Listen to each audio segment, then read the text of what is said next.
Welcome to Kate Was Here, an improvised storytelling experiment written and performed by Doug Banks and Kat Blackard. To support this and other surprise RPG experiences, head to patreon.com/omniversemedia. For as long as I'm here, which may be indefinitely, I assume that I need, to get my story straight about who I am and where I'm from and all that stuff. So, and I have no intention of consenting to be, like, a constantly victimized, like, damsel like every other woman trapped in this time. So, what's the word, Doc? Like, I'm happy to pretend to be a fair-faced boy or whatever. What do you think? You've been here longer than I have. What should I do with me so that I don't have to stop being me? I think you can still present yourself as Kate. I would say maybe a different name other than Richie, just to be safe. I don't know anything about your relatives in this time period. Me neither. I don't think they're from here. You can still wear the masculine clothing. That's not. I mean, it is strange, but it's by no means not unheard of. They're not going to string me up for being a queer. I don't believe so. As long as you try not to steal anyone's lady away, I don't foresee it being a problem. Noted. I mean, if you were a boy and tried to steal someone's lady away, I would think that's still a problem. Right. It's an equal opportunity problem. Well, especially for a time traveler, this is doubly so. So as long as we just we're just pals. We're just good pals. The history of lesbianism was we're just good pals. I mean more of altering future events in that sense. We want to make sure that everything proceeds the way it's supposed to. But sure, I think as long as I can vouch for you, we shouldn't run into any problems. If I say that you're maybe a relative of some kind who has done work as a ranch hand, that can explain for your attitude and for your clothing, but I wouldn't imagine people would question it that much. It's not unheard of, but it's also it is. You'll probably get some strange looks, but I don't believe violence would be put upon you for it. Great. Strange looks I can handle. I guess I got to figure out how to fire a gun. I assume that's a prerequisite at this time. It's not just the films. Everyone's got a gun, right? Well, when you're this far out west, it's mostly about, I would say it's less about the human threat, but more about the wildlife threat, so it's probably wise to have one. There's mountain lions and things of that nature, bears, even the odd bear now and then. But I can show you, we'll have to buy you a gun in town, but that's not a problem. We can work to that. Creeps me the fuck out, but great. Here we go. So you start to really figure out, now let's think your bigger picture here so we can... So we know that Doc has talked with someone about the stock exchange. He can plan a time for you both to go and invest the money. Doc does reveal that he does have some money tucked away. It's quote-unquote his life savings from like the amount of time that he's been here, because he knew that he didn't want to like live in the blacksmith in the stable, for forever. Clara does have the house that she moved into for the school teacher, so that's kind of an expense he doesn't have to worry too much about. Maybe they'll expand upon it in the future, but right now saving the future is his is the long-term goal. Right. So he's willing to take his up-to-date life savings and use that to finance this mission of subversion in the stock market to try to kickstart things in one direction and prevent things in another direction. The plan first is to invest. We need to take his life savings and have it grow. So he knows of a couple things that we might be able to invest in. We're going to go. His plan is go to San Francisco. Both of you look up what things are being traded at the time. See if there's something that you recognize in 2016 that exists now. That's usually a safe bet, and just see where things can go. So the sooner the better. So it's probably wise to do that before the wedding. The wedding's going to happen on December 15th, and at this point, I'll say it's the day after Thanksgiving. And what Thanksgiving was Thanksgiving was the 26th. So we'll say this is November 27th, and trying to iron out these plans. So. We can get you a little bit of clothing in town, just so that you're not wearing the same thing. We can't take you looking like a cowhand into San Francisco, but will be ready, and especially if we're going to be trying to trade some money. I'm going to look up how much money he has because of the amount of money that he'd have in his life savings. And this was part of the hard part is doing the math on like what would someone realistically have if they were doing whatever. Yeah. Some things I'll even say some interesting facts I'll throw your way because you were talking with Clara for a while. Clara makes about $1.10 per day as a teacher. But acknowledges that based on your conversation, that's still about 40% of what a man teaching would make. Gotta shatter that glass ceiling. The way it works is that she usually only gets paid per student. So if the student doesn't show up that day, she usually doesn't get paid. Oh, weird. That sucks. Yeah. Commission on education. It's not her. It's Wild West, Yeah. I mean, so what, you gotta be a teacher and a truancy officer? Come on. Well, sometimes you have to do it in seasons because sometimes if children are going to work the farm, they can't come to school. Child labor. Yeah. But there you can make a living on it. And like just certain things like what it's like to teach in that time period. Everyone has like a communal water barrel that they all bring their own little tin cup to the school and they just dip it in there and it's all like a easy way to spread disease. But Clara, having suffered a disease younger when she was 11 years old, knows all about germs and preventing the spread of that. And of course, Doc has shed some even more light on that. In fact, it wasn't until Clara was probably already a young adult that germs became widely accepted as the main explanation. In fact, it's there's still some people who still don't know about germs, so that's one of the things that she talks about. So they're trying to keep cleanliness up in the schoolhouse and whatnot. Trying to be she's very much ahead of the time in that sense, which is nice. Yeah. And Doc can give a little bit of things of like well, actually, we think that the Earth is this old, as opposed to like whatever. The school is typically from 9 a.m. to 4 p.m. Kids have recess for 15 minutes. The students are all part of like taking care of the schoolhouse, getting coal and wood for the stove and everything like that. And kids will even teach the other kids how to read and like use the blackboard and everything like that. So it's in some ways it's super restricted, but in other ways it's like, wow, that seems way more communal than like a communal learning experience as opposed to the weird structure that we have now. Yeah. So there's pluses and minuses to it, but it's just pretty interesting. So anyway, Claire's gonna worry about trying to keep the home fort down, but as I said, she makes about $1.10 per day, so that's really not a lot. And Doc makes a little bit more than that, but he is going to take almost everything that he and Clara combined have, and that equates to about $1,000, and that is a lot in this time. So he's going to be very careful about it and say, so I'm going to keep this on me. We're going to take a train. The train from here to San Francisco is about maybe 5 hours, and do what we need to do. If we need to stay there overnight, that's fine. We can come back, and we just try and do what we can. I have also been giving some thought after everything we've been talking about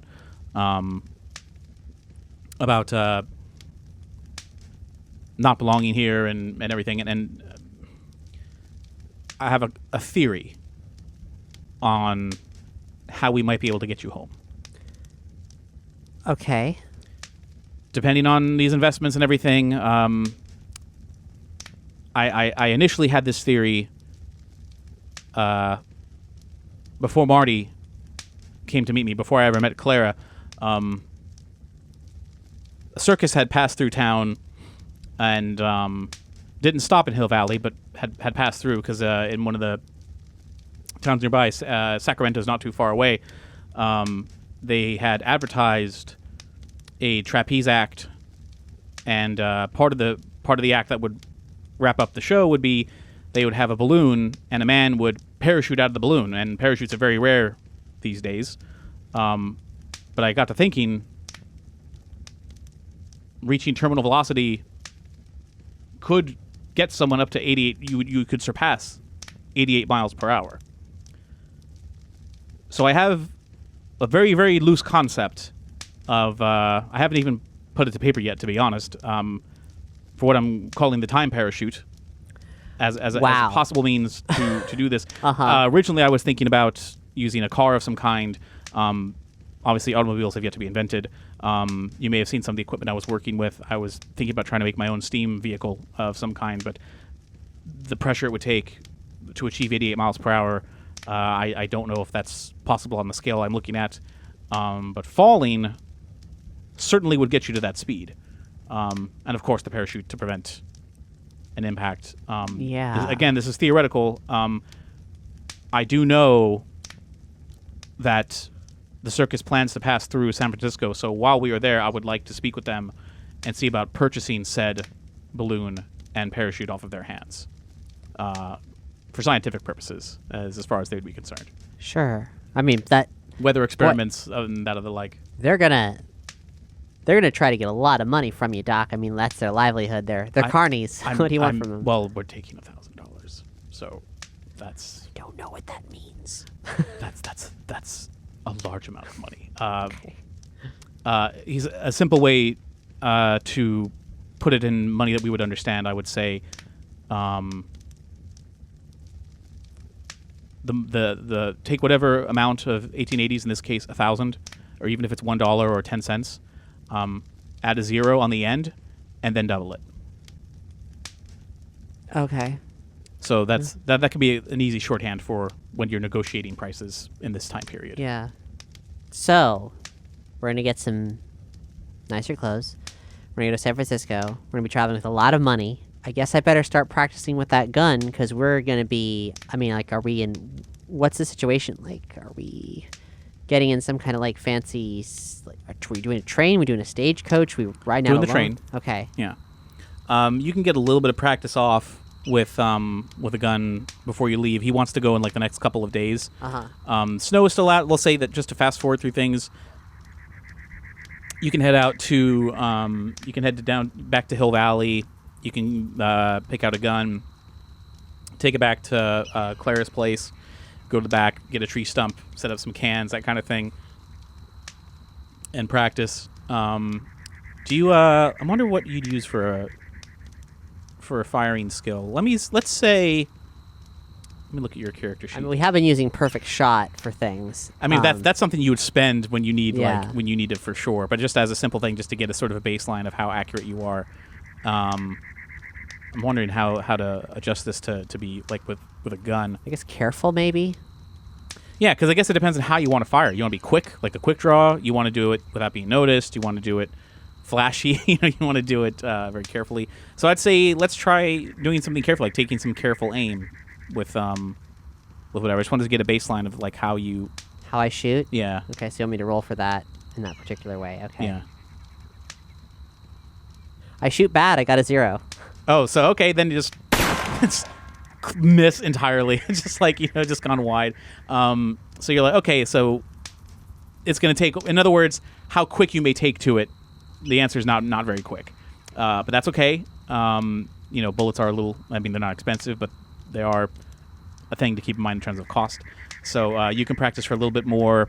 You get closer and closer. You can eventually hit it, I'm sure, but it's not going to be easy in terms of the time frame that you're looking at to go out to San Francisco. Yeah. But being familiar with it is at least good.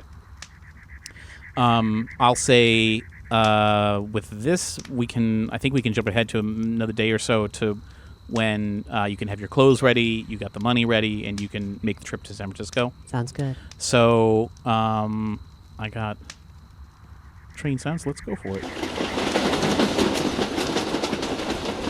So, like Doc says, it should only take it's like a 5-hour trip. That includes a couple stops along the way to, pick up passengers, drop off things. You're gonna have to stop here, San Silvestre, Sacramento, a couple smaller stations along the way. But because Hill Valley is a small station in and of itself, right? But all said and done, if you were to go nonstop straight, it might be 3.5 to 4 hours. But with all the stops, it's probably closer to 5. So if you leave earlier in the morning, I'd say like maybe let's just say 8 o'clock. So if you leave at 8 o'clock, that's you get there like maybe early afternoon. Assuming everything goes well. Is there anything you wanted to do? Anything you wanted to talk about as we're getting there? I mean, I know. I guess as long as we're circling up with the plan in regards to like we're gonna take care of this stuff and then we're gonna tell Marty what's up. Is that the plan? And then see maybe if I can pull off some kind of parachute stunt. Oh, that's something we're going to have to look into. I've already done a brief sketch up the numbers and things. It will take some time to put this together, assuming we can buy it off of them and not have to rent it or something, and the money. I figure if we use... And he lowers his voice, says not everyone hears. If we use $5 for investing opportunities, and the other we can use for potentially buying the balloon and everything else, the immediate expense of the hardware that we're going to need to perform this experiment. That seems sensible. From there, we'll have to see what we can find, what we can get once we're there. Like I said, I have been speaking with the banker, so if we need to navigate anything, I'm sure they can help guide us. It's all a matter of what we find we can invest in, and what we think that will be worth. And it'll take some time for it to change. It's not going to happen overnight. Sure. But we plan to be here for a little while, so in the months and possibly even years ahead. As long as we dodge the Great Depression, we'll be okay. We may not be around to see it. So You never know. But yes, writing a letter to Marty in the future, that should also be a priority as well, to let him know what to do. And since you're not there, he'll have to take over those duties. So it's an otherwise pleasant trip. I'd say you're on the rails. I was gonna say the road, but you're on the rails. So you're on the rails for maybe 45 minutes, almost an hour, when the train actually starts to slow down really suddenly and come to a stop. I don't have sounds of it for it screeching to a stop, but it's going to definitely come to a stop. And people are talking really like what the heck? We're in the middle of nowhere. And you hear a couple of guns going off, and people start to scream and get like nervous. And again, Doc is like, "Oh no, this cannot be happening now." And this sucks. This. And finally, like after we're having such a good time, people had screamed a bit, and the door to this cabin will open. There's a lot of people in here. It's not like jam packed full, but it's a decent amount of people. In comes a cowboy with a bandana over his mouth. And he's carrying 2 6-shooters, and he's like, "Ladies and gentlemen, this is a holdup. Everyone put your hands up. My partner's going to come through with a bag. You're going to empty your wallets, and no one's going to get hurt. Starting with you." And he's going to start going down the line, and you see another guy come in with a bag. And he said, "If any of you get any funny ideas, my third partner..." And you're going to see a third guy come in behind. He has his jacket pulled open, and you see sticks of dynamite strapped all over him, and he's holding the plunger box over his head in a threatening manner. He says, "He's crazy. We don't want to mess with him. He don't mind dying one bit. So everyone empty it up. We're gonna be out of here, and no problem. Remember, we're just interested in money. We don't want to shoot nobody. Everyone hand it over." So the people are just trembling and they're scared and everything. And Doc is like, "Kid, I can't." Yeah, I know you can't. So, that's fine. Let's see. Tell you what. Why don't you? So how does Doc have this money stored? I assume I know. It's in it's in 2 envelopes on his person. Okay. And I assume they're not particularly they're not sewn into the fabric in a way that would be like. No. Okay. I probably should have done that. Okay. Salva, give me the envelopes real quick. Like, if we're sitting at a table in a little cubicle or something. It's not a table, but you are on a little bench. It's almost like a school bus. Okay. Is how this currently is. Okay, cool. Well, if we're not in crotch eyesight right yet, they can't see what's happening at our waist. No, not yet. No. Okay, great. Give me those things real quick. Okay. He's gonna slowly hand the bills over, and everyone else is like. Great. I shove them into my pants. Okay. In the front, just sort of bunching it up a bit, and I take a couple hundreds and or whatever the reasonable amount denomination is. Yeah, you have to be quick about it because they're not in hundreds, but sure. Yeah, just a couple. Put in my pocket or whatever, and then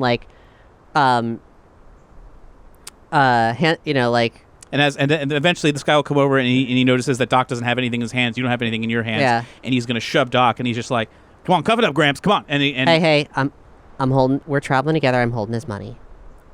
all right, String Bean, let's see it. And so because you're in guy mode still, right? Yep. Yeah. Yep. So he's just Yerp. yeah. All right, partner. Yeah, I'm not being funny. I know. Yeah. Yeah. Here you go. Like, give him what I got. What? Which is whatever. Just the whatever the first 2 bills would have been. Mm-hmm. Like, which I assume are like a reasonable amount. Mm-hmm. He's gonna take the first couple. He's like, oh, you keep the bills loose on. You ain't got no purse. You ain't got no wallet. Wallet was pinched. Now this is pinched. Having a real good week. Oh, all right. I see. Hey, I think we got a troublemaker here, and he's gonna Troublemaker. Do I look like a troublemaker to you? And Doc's gonna say, please, and he's gonna reach in. He's gonna pull out a pocket watch, and he's like, here. He's speaking the truth. We'd been held up earlier to get onto the train. It's the wild, wild west out here. This guy is just like, he's looking at you kind of sideways. He's like got a lot more people to get to. So he's going to say... Ain't you got a train to rob? Yeah, about to say. So he's like, keep an eye on this one, fellas. And he's going to start making his way through. And he's going to keep on going through. And down the line, you hear... they're going to go down to the next cart. And the guy with the plunger, he does seem like he's like Ed from the Three Lion King ones. He's just kind of enjoying this a little too much. Or the guy from the Muppets, like... Oh, Crazy Eddie? Yeah. A little bit like that, too. Yeah, just they're all wearing bandanas over their face. But there's, like, women are screaming as he's probably reaching for jewels and things like that. Yeah. And things are getting kind of tense. So glad I'm in guy mode. Yeah. And as they reach the back, and they're going to make their way back up to the front, but there's people there was clearly some kind of commotion that happened. Someone got they may have hit somebody or beat somebody or something like that. As they go back up to the front, they're gonna be like hand signaling amongst each other, and the one that did all the talking, he's gonna disappear further towards the back of the train. The guy with the plunger, because you're somewhat close to the front, there's like the car that you're in, and there's one more passenger car in front of you. Yeah. He's gonna be standing toward the front of your car with the plunger, just waiting for like orders, just like watching people to make sure nothing happens. The other guy with the bag, he keeps zipping up and down just to make sure people are being quiet, keeps threatening people and stuff like that. And you hear a couple like sort of clankety clanks of some kind. It sounds like they're doing something with the cars back there or something like that. And the head guy who was giving the orders is going to run back up and talk to the guy with the plunger. The guy with the plunger is going to go disappear in the back, and they're doing this pretty quickly. I'm taking a long time describing just to give you a picture. The moments are slow. Yeah. The main guy who was talking, he's going to be staring at you like really long and hard, kind of figured like you're starting to suspect that maybe he's suspecting that the appearances might be deceiving. He's not doing anything. He's not really saying anything, but he's just kind of like he's not sure what to do about this. Like he's like something's not adding up to him. And at this point, a mousy-looking guy with a pencil-thin mustache who was up at the front is going to make the daring move to try and jump this guy. Wow. So as he's also like the beads of sweat. He's got like a bald head. And it's like his hair is really thinning on top. Beads of sweat are pouring down his face, and he's just kind of like, I'll get him! And he just jumps and tries to tackle him, and he starts to beat him. And as he's clawing at him, the guy's going to claw at this bandit's towards his face and try to grab the gun away, but the mask is going to slip down, and you're going to see a gnarly scar going down this guy's cheek from like where his ear is towards his cheek. Not like someone cut him like the Joker, but it's just a very distinctive mark. Okay. And he's going to shut this guy down, and he's going to say, "You try that again, I'm going to plug you." And you're going to hear one of his he might even shoot this guy now, but the bad guy yells something to him. And they're like, "All right, ladies and gentlemen, you've been really great. Thanks. Goodbye." And he's going to run out the back. You're going to hear them sounds like they have a carriage ready or some kind, like horses on a cart or something. And they're gone. And everyone's just like, "Oh my goodness!" And some of the women are like ready to faint and everything like that. And it's just now it's like an odd, quiet moment post robbery, and everyone's like, some people are shouting in anger, some people are shouting and just in confusion, and the conductor's going to come through. He looks like he had a bump on his head, like they may have hit him. He's going to assure everybody. There's a marshal that comes in behind him that had apparently been tied up at some point. He's trying to calm everybody down and say they're going to get the train moving. Everyone's going to make the report when you get to the next town, which is San Silvestri. And the main concern is everyone okay? Has anyone else been hurt? The train is going to move on and start and pull into, maybe it's another 10, 20 minutes, then it pulls into San Silvestri. And as you get into town there, the train stops and it starts to cool down because they know they're going to be there for a little bit because everything is different. It's not what was to be expected. Some deputies come and they start talking to people. They want to know what was taken from anyone who had anything taken, please let them know. And a lot of people are outraged, like, we know what's going to be done about this. I guess Doc and I were like, anything we could do to like help people or help like, or anybody who we to ease tensions or anything just to like is good. And we're both very relieved that went as it did. Not too bad. The main group of people that are affected by this, how much? I'll say, because you just took a few bills to try to pass it off. I'll say maybe it was $20. Probably was what he got away with. And which $20 is still, yeah, it's hefty. Yeah, that ain't nothing. Like that's like $400. Yeah. Yeah. But the fact that you had that like bills in hand was, I guess, what was probably suspicious to this guy. But when you're reporting to the marshal, or not the marshal, this is one of the deputies, that you handed over, you think you may have lost $20. Other people lost $5, $10. He's like, oh, okay, it's all right. And he makes a note of it, and he takes Doc's name. That if anything's recovered, they can try and get it back to you. And people are demanding what's going to be done about this. And he says, well, the marshal, unfortunately, the marshal has come down with an illness. He's not able to round up a posse to do anything about it just yet, but maybe something can be done if we have enough deputies showing up. And people start to get outraged and they go, well, look, give us a few minutes. We're going to make an announcement in the saloon, and we can decide what to do then. Meanwhile, the train's going to stay here until we can. Have they taken descriptions or anything yet? I think they're going to because they're trying to tell people they want to know. Hey, I got to get to San Francisco. I got to get to here. What are we going to do? And they want to get this straightened out before they can just let everybody go because everyone's been a witness to a crime. Yeah. So, no one has questioned anyone about appearances. Just this is all happening very quickly, mind you. No one's made any questions about does anyone look like, because everyone says that they were in masks. So anyway, if you get to the saloon, I'm going to say the saloon is it's Red Saloon in San Silvestri. But yeah, it's getting a little crowded, and everyone's kind of just like what's the deal? And finally, a couple more deputies are going to come in. And they're going to say, all right, everyone, as you may have heard us say, Marshall's come down with an illness. We're going to have to maybe hire some bounty hunters. It's probably going to be a long time before any of you can see your belongings again, if ever. I'm really sorry to say. And people are starting to get a little outraged, like, no, what is this is crazy. Can you just let us go? And he says the train will be leaving in a half an hour. If you want to head that way, if and when we find the people responsible. If any of you got a good look at any of them, please come let us know. Other than that, there's not much we can do at this time.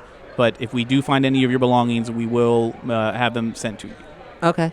Well then, I've got, I don't know, a sarsaparilla. Mm-hmm. I'll go over and talk to those fellas. Okay. From what you're hearing as you're approaching, no one got a good glimpse. They just can say that their height and it seems like their general weights and what their attitudes were like. And he's like, yes, you young man. Did you get a look at any of these? Oh yeah, the ringleader had a big scar from his ear to his corner of his mouth. Which side of the face was that? His left. And with that, you're going to hear from behind you a glass, like someone just took a drink, angrily hit the bar top, and it's a woman's voice says, "Well, I'll be damned to hell, I knew it." And the deputy's just like, "Ma'am, please, we have reason to believe that you're wrong. I'm sorry, it's not." And she goes, "I told you it's the Vogel brothers. I know them. I knew them by their smell alone. I could tell you it was the Vogel brothers." And as you turn, the woman, she has a very sort of gaunt face, very chiseled, out of driftwood, right? Uh-huh. She is wearing a skirt that goes down to the ankles. But she's wearing just a button-up shirt, and looks like she could easily be on top of a horse at a ranch somewhere. This is not a fancy woman. She's like, "Now, if the marshal was here, I'd be fixing to go. I'd taken care of him once before. I can take care of him again. This is not a problem. I think you're all lost your damn minds. And the fact that she's saying damn, they're just like, ugh, they're getting like embarrassed that this woman's like saying damn in hell and everything. I can tell you right where they're going. Get me out there. I want you to deputize me. Get me out there and I can take care of it. I'll be done before sundown if you let me go fast enough. And they're just like, ma'am, I don't know why you're so insistent upon this. I don't know why you're so hesitant to not get these fine people's and my own property back if she knows where they are. We have reason to believe that these are not the Vogel brothers. We have reason to believe that these are part of the Richard Farrell gang. And if that's the case, a handful of deputies are not going to do well against members of the Richard Farrell gang, as I'm sure you would know. I think they're full of shit. I don't think anybody was going to explode themselves. And the fact you said shit, they're kind of like, all right, we'll take it under advisement. Thank you very much. And if you want to make the train, it's leaving in about 30 minutes. And then they leave. And this woman is just like, I tell you, this department ain't fit to piss in. And she just like is insulting them as they're leaving. Yeah, everyone is kind of like just, this woman is a firecracker. Like I really like you. Can I buy you a drink? Tell me all about the Vogel brothers. She says, all right. Yeah, you got 5 cents? I'll be glad to. I got 5 cents. So this woman, I'll say, she appears to be in her 40s. But again, her face is, it's hard to tell like what her age is exactly because her face is so chiseled, like so like not handsome or attractive in any sense, but just hard living. Very tan, obviously, because of it. And like just very leathery, just even her hands, just like this. This is a hard drinking, hard living woman. And she's, what do you want to know about the Vogel brothers? I know that sounds like you're describing Bart. And if Bart was there, so was his brother Bill. And if Bill and Bart were there, so was their brother John. So if it's the three of them, that sounds like the Vogel brothers. It sounds like John, the crazy one, with the plunger over his head. That's what it sounds like to me. I've been tracking them for a few weeks now. And they're the dumb shits who'd pull off something this stupid, threatening with dynamite. How are you going to get away if you blow yourself up? Who takes the cash? That don't make no sense. And those dynamite sticks could easily be filled with nothing.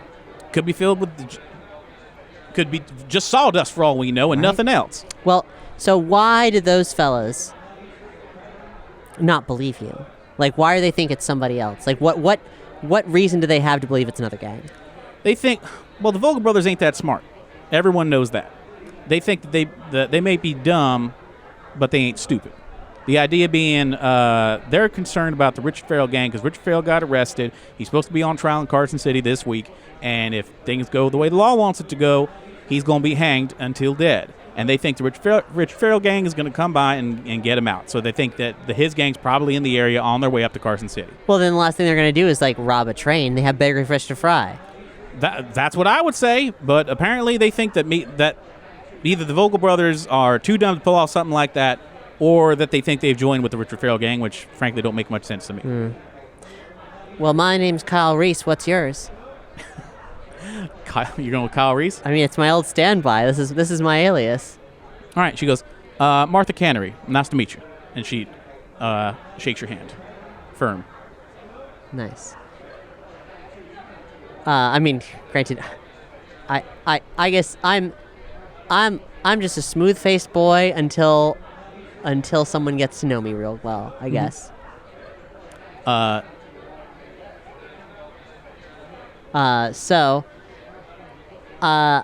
I don't have delusions of grandeur, exactly. I'm not great with a gun. I've got my electricity gauntlets tucked away in my, Your belongings, bag, but, you know, like, but I've got a bunch of psychopaths with ranged weapons, and that's not really advised. So, like, I don't feel, you know, like, I'm seeing a great plot come over here, and I'm like, oh, I want to ride with this crazy older lady. Like, this is good. But at the same time, you know, like, I'm not here to be a hero. I'm here to save the world in the future.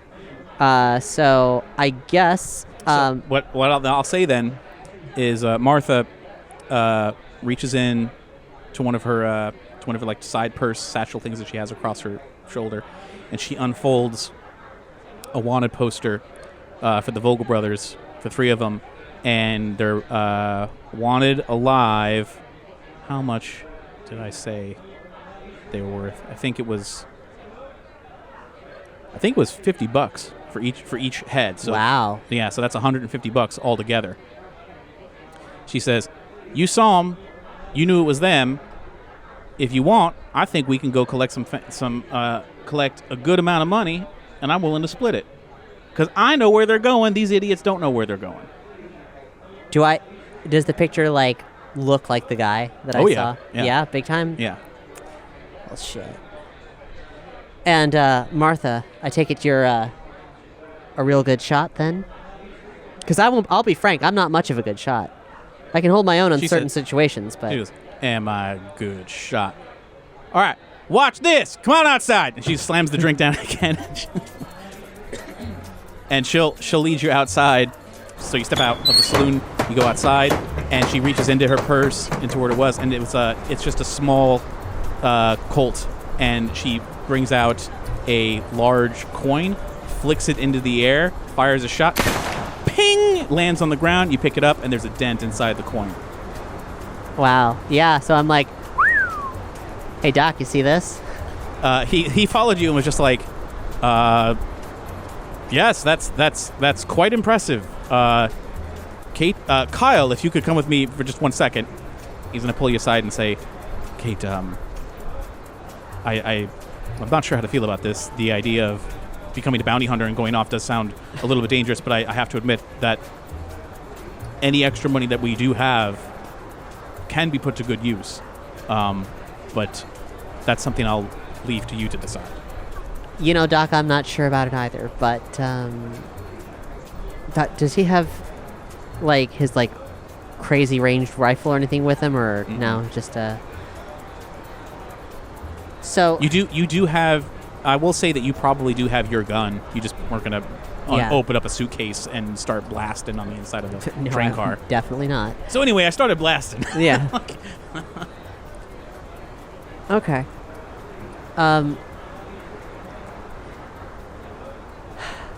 You know, Doc, I feel like maybe I should, dip my toes into that Western life that I might need to embrace here. I mean, to be fair, I don't know what's going to happen to either of us from this point on. And right. If this is something... I mean, how dangerous do you feel this would be? I mean, if this woman seems to be very confident. Yeah, and she's very skilled, so I feel pretty good about things. There's 3 of them. There'd be 2 of us. Only one of us is really good with a gun, but I'm full of surprises. So he says, "So if that's what you'd like to do, I can leave your bag with you, and I can head into San Francisco and start making those inquiries, because the sooner I get there, the better. And if you want to catch a train once you're done, you would certainly have the money to do so. Just let me know where you're going to be, and I'll see you there." Well, if I'm traveling into town, I'm going to stay at the I'm going to try to get us a place at the Grand Plaza. Okay. I know that's a little on the pricey end, but if I'm trying to make a good impression and speak with the banker there, we still have most of our money. Yep. I don't foresee that being a problem, especially if we're trying to impress people into thinking that we're big-time investors. Yeah, well, hey, like, it's all a gamble, right? So let's make a gamble. See if we can get a little bit more than we bargained for in return. Good luck, and I suppose happy hunting, and please, Kate, just be careful. I know... You know you're very capable, but I don't want to have us both make it this far just to lose you again. Yeah. So he'll give you a quick hug and let you be on your way. All right. Let's see how crazy I can be. I think Kate feels like this is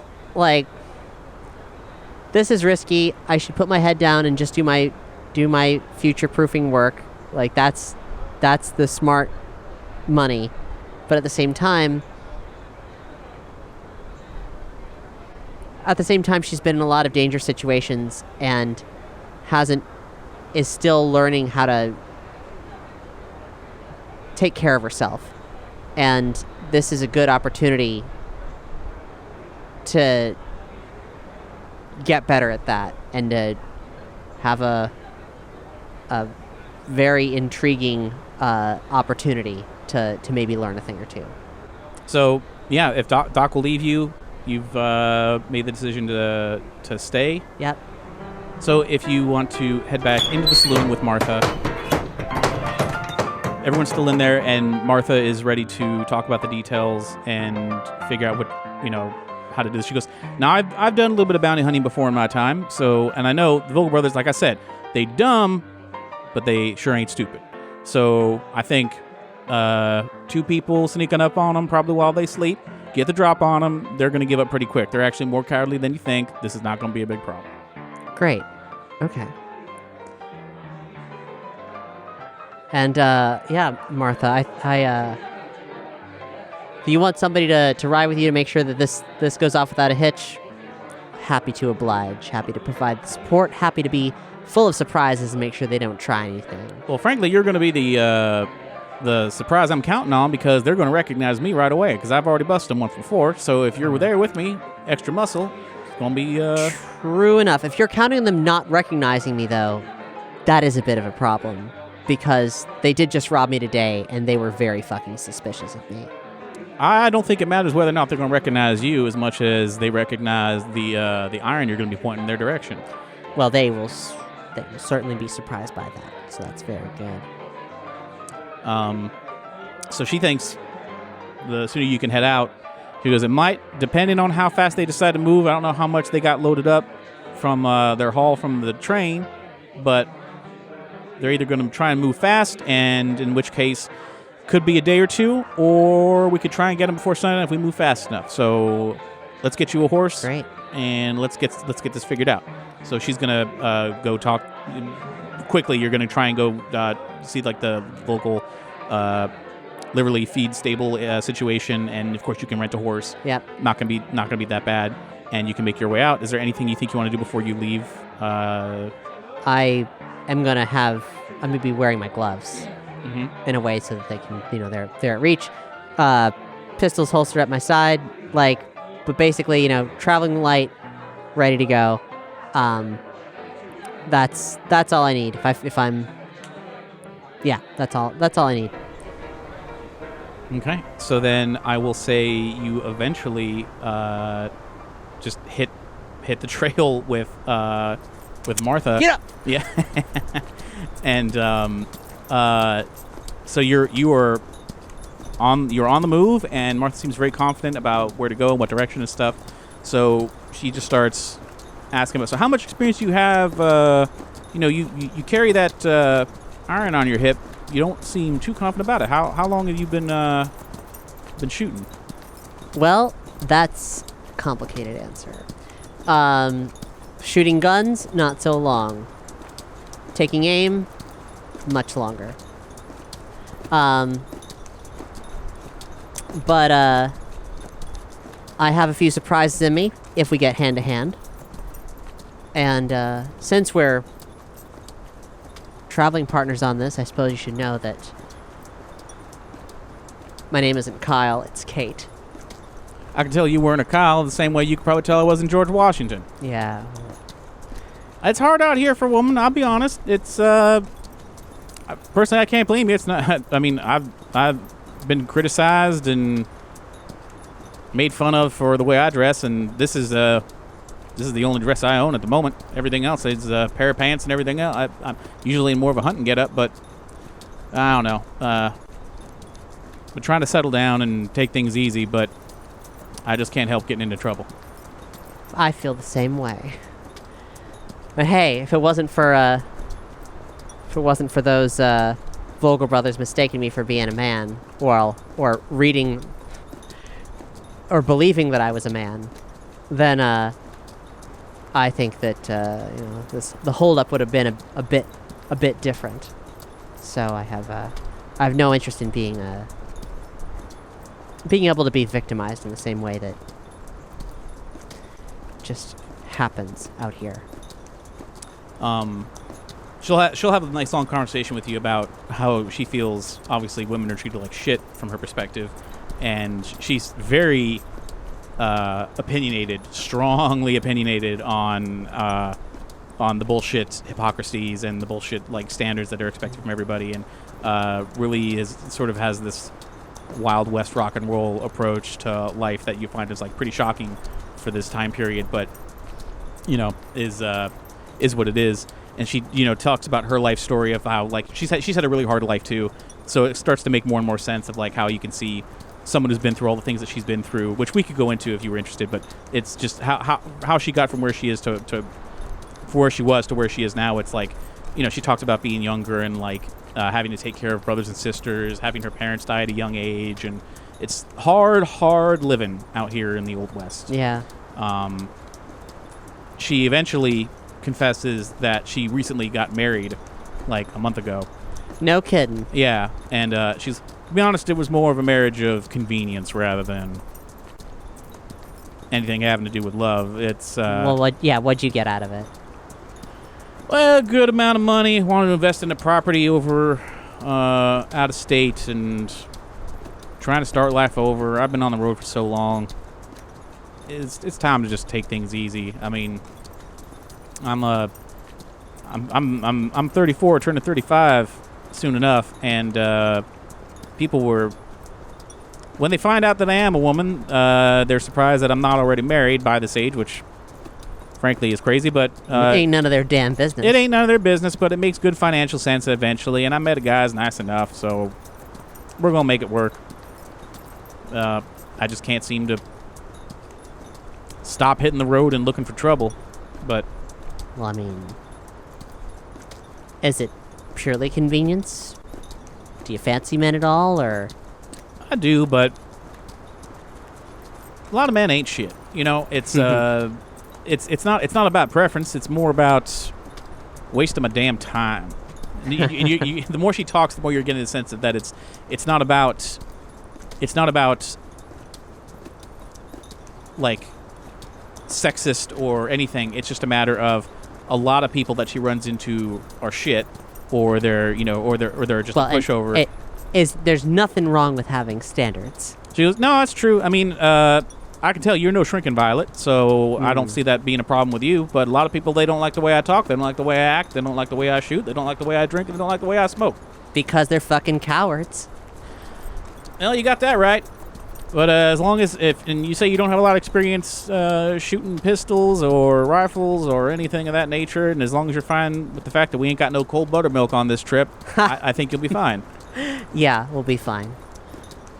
So to sort when of, I need to, I can shoot to kill. Yeah. All right. Well, in that case, if you want to, if you feel that confident, I never met a thief nor a killer I couldn't shade myself. So I think the two of us make an interesting pair. You got that right. So I'm gonna sort of compress time a little. Please do. I'll say that on the trail, it's probably gonna take a day or two to figure out like where they're. She knows kind of where they're going, but based on the tracks that she's trying to follow. And I'll say over the day or two, you camp. You get to camp with her. It's out under the stars and stuff. It's kind of rough living, but this woman is endlessly entertaining in terms of like. Yeah, I'm getting such a good vibe off of her, and I'm like getting my Girl Scout merit badges like polished off, and everything else. So I'm gonna describe here more or less a montage. So I'm gonna play a little music to do like the over a couple days of her teaching you the West and how to track. We're gonna do a quick montage of you learning to shoot. She's gonna set up things, and you're gonna have. She has a Sharps rifle. Oh, I'm so glad I'm doing this. She's got a pistol on her hip. She's surprisingly quick with it. She teaches you how to ride better, how to set up the horse better, like the saddle, set up your own campfire, all these things. She's like never once criticizes you for not knowing these things, but is very happy to be teaching you how to do these things without anyone else's help. She's very clearly big on independence, especially as a young woman, and is so fucking gung-ho about your interest in all this and trying to make it so that you can be livable and not need anybody and live on your own and do whatever you need to do. And over the course of the montage, you're getting better and better, and to finally, like, you're not like, again, 2 days of practice shooting isn't going to make anyone into Wyatt Earp or nothing like that, but you do feel better, and this is like a fucking vacation dream, even though you're shitting in a bush, but at least now it's like, I wanted to go camping with my friends. yeah, this is way more than you ever bargained for, but you are getting true life experience, and you've never been this. I don't think Kate has ever been this far removed from day-to-day technology and life and pressures and everything. So, I mean, as I once said to Doc, everything's so slow. Mm-hmm. But also, I happen to be thrust out into an interactive adventure. In the future, in the distant future, in a place called Westworld, people pay good money for this.